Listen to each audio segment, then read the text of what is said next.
പൊന്നുവാരാൻ പൊന്മാൻ എത്തുന്നു. ഈ വീഡിയോ നിങ്ങളുടെ മുന്നിലേക്ക് സമർപ്പിക്കുമ്പോൾ ചെറിയൊരു കാര്യം പറയുകയാണ്.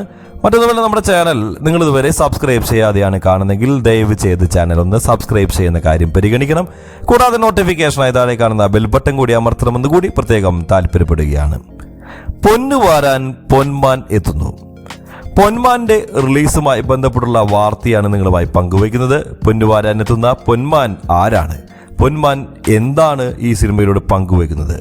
ബേസിൽ ജോസഫ് എന്ന സംവിധായക നടൻ, അദ്ദേഹത്തിൻ്റെ ഏറ്റവും പുതിയ സിനിമ, അദ്ദേഹമാകട്ടെ മിനിമം ഗ്യാരണ്ടിയുള്ള ഒരു താരമെന്ന നിലയിൽ മലയാളത്തിൽ തിളങ്ങി നിൽക്കുകയാണ്. മലയാളം മാത്രമല്ല, ഒട്ടനവധി സിനിമാ ഇൻഡസ്ട്രികൾ അദ്ദേഹത്തിൻ്റെ ഓരോ ചലനങ്ങളും വലിയ രീതിയിൽ തന്നെ നോക്കിക്കാണുന്നുണ്ട്.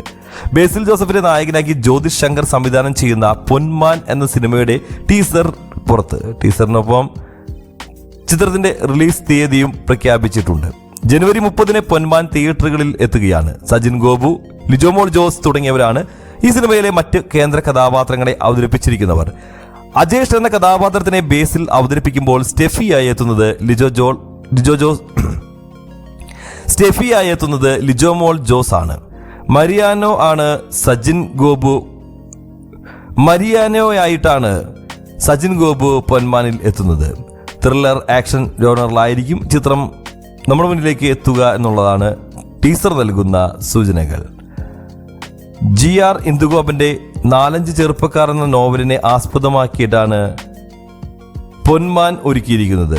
അജിത് വിനായക ഫിലിംസിന്റെ ബാനറിൽ വിനായക അജിത് നിർമ്മിക്കുന്ന ചിത്രത്തിന്റെ തിരക്കഥ, സംഭാഷണം എന്നിവ GR ഇന്ദുഗോപൻ, ജസ്റ്റിൻ മാത്യു എന്നിവർ ചേർന്നാണ്. ഏതായാലും ഈ പൊന്മാൻ എന്താണ്, ഏത് വിഷയമാണ് കൈകാര്യം ചെയ്യുന്നതെന്ന് നമുക്ക് അറിഞ്ഞുകൂടാ. എന്തായാലും സ്വർണവുമായി ബന്ധപ്പെട്ട എന്തൊക്കെയോ ആണ് എന്നാണ് എല്ലാവരും പറയുന്നത്. ഒരുപക്ഷെ അങ്ങനെയായിരിക്കാം. കാത്തിരിക്കുകയാണ്.